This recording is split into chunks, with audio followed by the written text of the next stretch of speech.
The question I'm hearing more often these days from radio hosts like George Noory of Coast to Coast AM is, Marshall, can you show us proof of Nibiru? And that's a fair question because George has been following our work on the images we've been capturing from a surveillance camera mounted atop the Turrialba volcano in Costa Rica, since we released our first video, Object of Interest as Seen from the Turrialba volcano, on February 11th, 2013. The reason why I get these questions is what these hosts are getting in terms of pushback from self-appointed debunkers. So what are the debunkers saying? It's the planet Venus, as shown here in a recent early morning observation. Or that it's a sundog, a scientific term for a bright circular spot or solar halo beside the sun. Then there are the more technical explanations that deal with camera aberrations, such as, it's a reflection caused by a camera lens coating. Or, it's a lens flare caused by an internal reflection within the lens due to light being scattered by manufacturing inconsistencies in the lens itself. And finally, it's light bouncing off the front of the lens and onto the back of the outdoor camera housing window. So how do these debunkers come up with these scientific sounding explanations? First, foremost, and always, they ignore the evidence and quickly pick up a megaphone. Their goal is not to study the data on its own merits, but rather to shout down whoever is presenting it in any way possible. Few people ever verify the claims made by debunkers, because debunkers know what's really going on for most of you out there, that you can't handle the truth. But that's changing, because we're seeing more of you out there becoming good cynics. You're not going to let some jerk with a megaphone stampede you, nor will you buy into any claim or representation that you have not personally verified. Considering that we have captured hundreds of images of Nibiru from the Turrialba feed, we are glad to see you out there because everyone loves a good cynic. That's why in this program we'll debunk the debunkers with a fair examination of their claims for both natural observations and camera aberrations. And for those of you who may be concerned about what that means for you and what you can do next, no worries. We've got good news for you. So let's get started.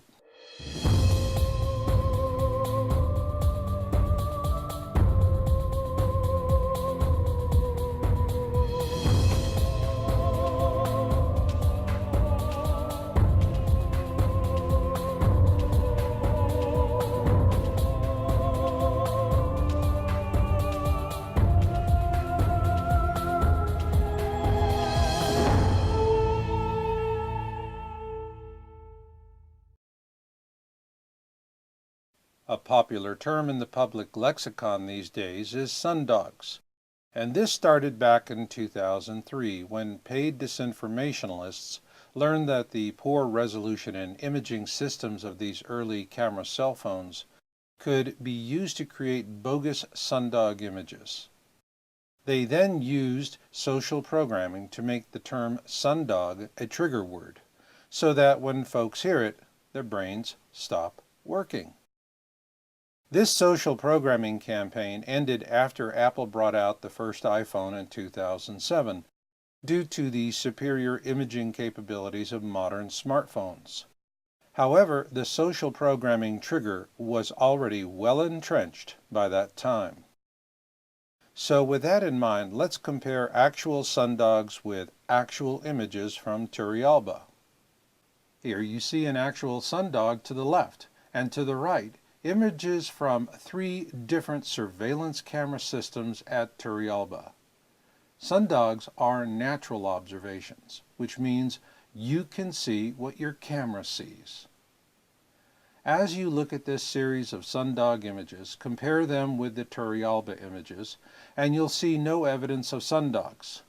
However, this fact has never stopped debunkers and paid disinformationalists from using this powerful social programming trigger phrase. Still the same, you can see the difference with your own eyes. Another popular natural observation debunking claim is, it's Venus. Here you see a recent observation of the planet Venus. Venus is used as the most frequent debunking tactic to rationalize away the object we're observing at Turrialba, which happens to be Nibiru. This feed capture from January of this year is from the 3rd camera system installed at Turrialba. Here you see Nibiru. But is it Venus or is it Nibiru? If you're a debunker or a paid disinformationalist, we already know what your answer will be.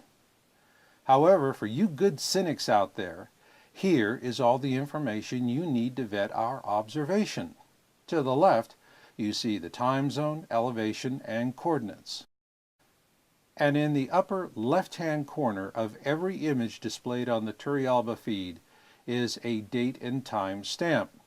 Now, always remember, you're looking out to the west.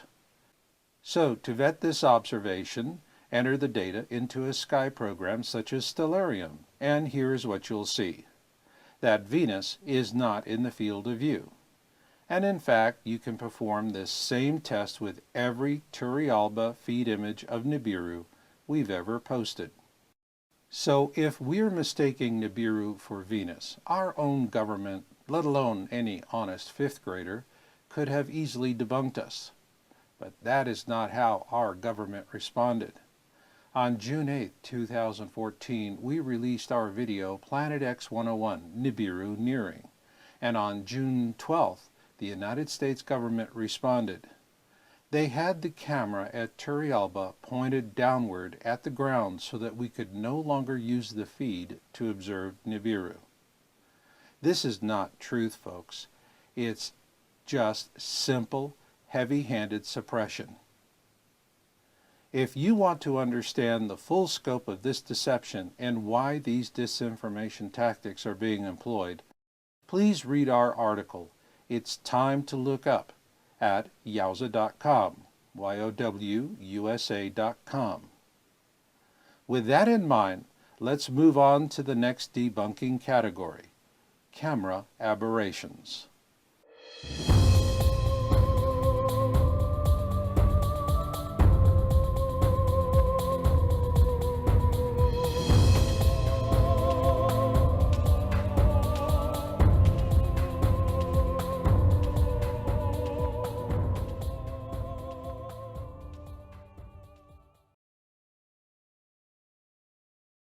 Camera aberrations are what the term implies, and unlike natural observations, these are image anomalies created by your camera. At the beginning of this program, we mentioned the 3 camera aberrations debunkers and paid disinformationalists use to dismiss our Nibiru observations. It's a reflection caused by a camera lens coating. It's a lens flare caused by an internal reflection. And it's light bouncing off the front of the lens and onto the backside of the camera housing window. Since this is the most creative of the lot, let's start with that by taking a quick look at the relevant outdoor surveillance camera components. Here is an example of a typical outdoor surveillance camera and its weatherproof housing. So let's strip it down to its bare components to see what's relevant. Here we begin with the camera body, to which we now add a lens. Unlike film cameras, Digital cameras use an imaging sensor located just behind the lens mount to capture the image. So now that we have a complete camera, we need to protect it from the elements. That starts with a sealed weatherproof housing. And in front of this housing is a window for the camera lens. Now here is a key concept. No matter what kind of camera aberration we're talking about, it's going to happen within a few inches of the imaging sensor. Anything beyond the camera housing window will be a natural object. In terms of what we see at Turrialba, this is typically going to be clouds and heavenly objects such as the sun and Nibiru. Therefore, the important thing to remember is that digital cameras such as the outdoor surveillance camera at Turrialba can produce images with both natural objects as well as camera aberrations. So the trick becomes one of separating the real objects from the aberrations. And if you have a series of images, this can be done very easily with movement. Here we have a series of observation images recently submitted to us, which turned out to be an excellent example of a lens flare, and how it can be identified because of its random movements. That's why I call lens flares hoochie coochie dancers, because they just dance around everywhere. In our video titled Planet X System Observations and Orbital Analysis, published on July 28, 2013, we presented a superb example of how Nibiru moves naturally through the sky. Here you see to the left of the sun is Nibiru, or what we used to call bluebonnet. Notice how it moves steadily through the sky as natural objects do, while it closes with the cloud bank. Now remember, all camera aberrations happen within a few inches of the imaging sensor in the camera, which is installed just behind the lens mount. And what you see now is Nibiru slipping behind the clouds. It is also very important to note that Nibiru disappears behind the clouds while the sun is still in full view. Had it been an aberration, it would have remained in view with the sun. Obviously, the advantage of using a consecutive series of images to determine if your object of interest is natural or not is the best way to go. Yet in most cases, we only have one image to work with, or just a limited series. In this case, we at Yowza.com have developed an analysis method for studying just these kinds of digital images. We first explained a key element of a method we call camera sensor illumination, or CSI, in a video we released on April 19, 2013, titled Blue Kachina and Its Moon. Unlike film, which is a single substrate, digital image sensors are like a tiled wall, all contributing to a single image. Consequently, we found that natural objects that generate their own light will also cause what we call foreground illumination of the atmosphere in front of them, inside the image sensors that capture their presence. This became the basis for a complete camera sensor illumination method we presented on July 28, 2013 in our video titled Planet X System Observations and Orbital Analysis. In that video, we show two attributes of natural objects when imaged with digital cameras. First, they evidence foreground illumination, and second, they offer crisp, well-defined image details. Consequently, we refer to them as hot objects. Aberrations, on the other hand, we refer to as cold objects because they lack foreground illumination and evidence fuzzy edges. In reviewing our images of Nibiru captured with the Turrialba surveillance cameras, We have always seen a consistent pattern of hot objects. Likewise, Nibiru moves in a natural manner in these feed captures. And as you saw before, it slipped behind a cloud bank at sunset while the sun was still in full view.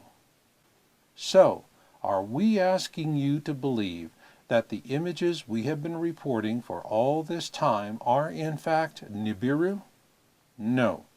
What we are asking you to do is to be a good cynic.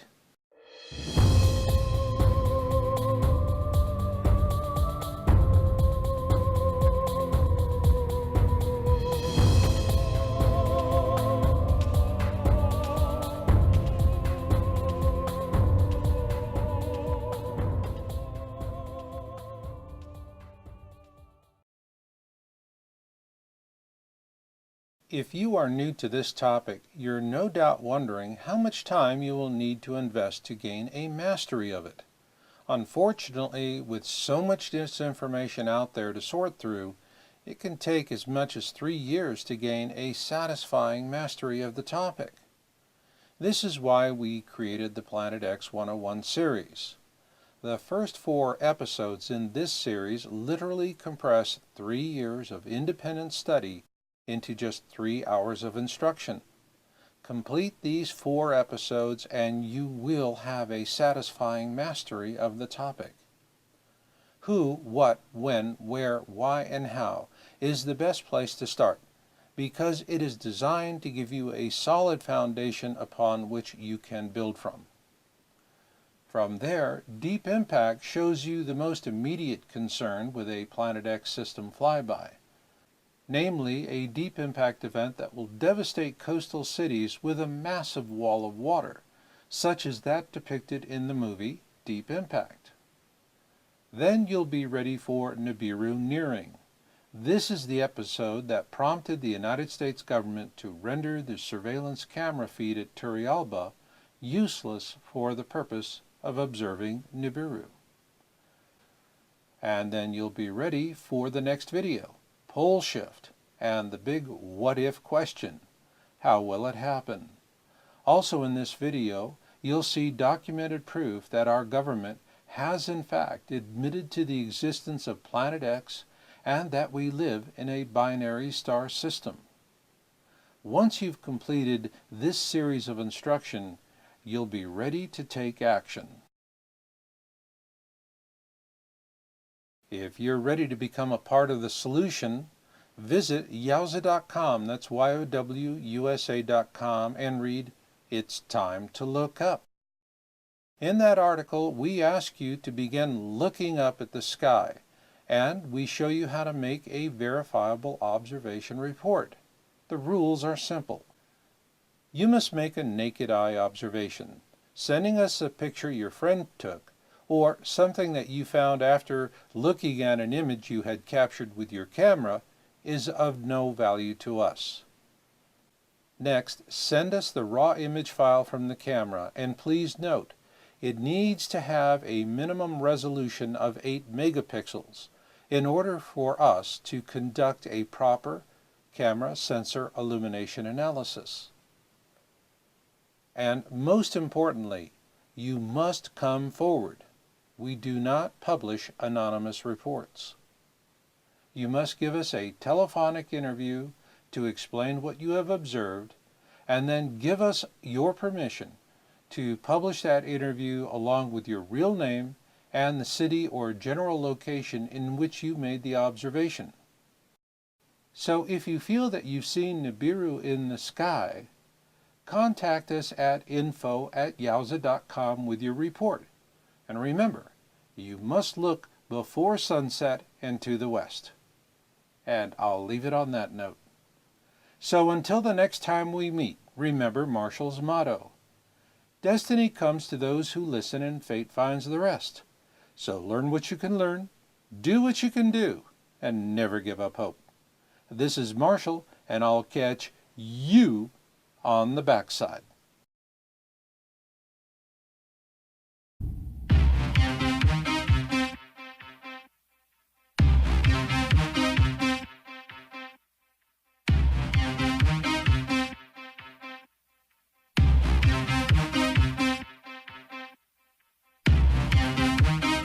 What? Wanna go? Whoa. What? Wanna go? What the?